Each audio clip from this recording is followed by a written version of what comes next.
Наказы избирателей в жизнь глава Мирнинского района Ришат Юзмухаметов провел совещание, посвященное наказам избирателей, данным ему в 2013 году.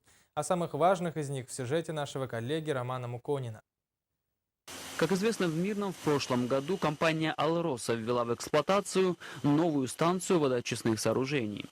В поселке Айхал строительство ВОС ведется. Планируемый год ввода 2015. В алмазной столице выполнен капитальный ремонт в 39 многоквартирных домах. Снесено 3 дома по улице Аммосова. Введены в строй 2 жилых дома на 51 квартиру.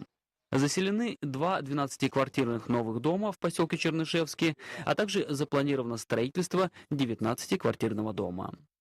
Актуальным для жителей микрорайона Заречный является индивидуальное жилищное строительство и электрификация.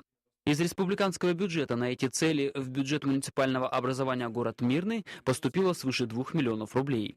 Создание в нашем районе многофункционального центра по предоставлению государственных и муниципальных услуг является одной из главных задач администрации.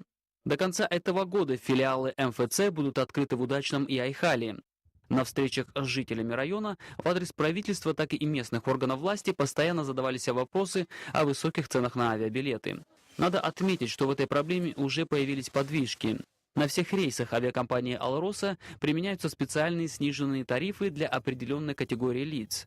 Наиболее злободневной проблемой для мирнинцев остается внедрение в конце 2015 года широкополосного скоростного интернета и переход на цифровое телевидение во всех населенных пунктах района в начале следующего года. Есть и позитивные изменения в сфере связи. В сентябре этого года жители последнего поселения Алмазного края, села Сюльдюкар, получили сотовую связь. Также администрация района инициировала подготовку распоряжения правительства республики о программе развития здравоохранения Мирнинского района до 2016 года.